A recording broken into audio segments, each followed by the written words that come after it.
How have you been seeing governments in the MENA and Europe balancing that sustainability, energy security, and economic growth? Because I think there are so many nuances within that. Because obviously, people are reliant on oil and gas still. How are they balancing that security with that push for renewables? Sure. Um, I'd say for like there are some similarities between both regions, but of course their makeup is entirely different, and the way they approach sustainability with energy security and economic growth will differ. For the EU, as I was mentioning earlier, it's all suddenly become about energy security, which is understandable. They lost access to a major supplier of energy to their markets, and the other part is diversification. So how do they balance their short-term energy with long-term sustainability goals because of the reconsideration of increased natural gas imports for their energy security right now, while at the same time, also promoting the climate bit, the energy efficiency, and reducing reliance on coal. For the MENA region, it's more pragmatic, I'd say. The MENA region really does not have, well, say for a few countries, at least in the GCC, there really isn't a problem of energy security per se.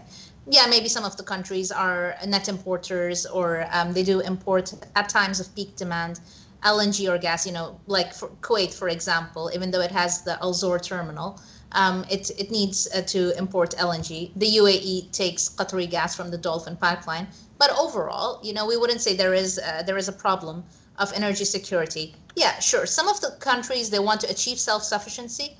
And so because they want to achieve self-sufficiency, the way they approach issues of transitioning and energy efficiency is different. Now in Abu Dhabi, there was the news that you might have also seen, the environmental agency, it's now just launched a new GHG monitoring system, and which is the first for the country. And so they want to be able to utilize that to have a more effective MRV method of tracking emissions from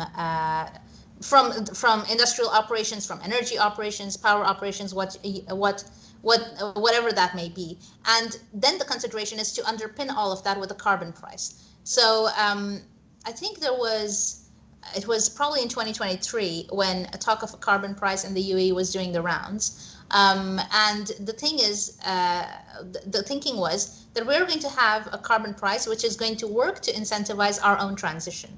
So, the EU has since many, many years has its emissions trading scheme and carbon pricing that's going on over there. And that has worked very well for their industry and in greening their economy. For a country like the UAE or for the MENA region, this is the first step. And it's more so as an incentive scheme for industries over here to transition towards green, because the costs they receive are usually subsidized. Fuel costs are low, and there really isn't a penalty on emissions, so to say.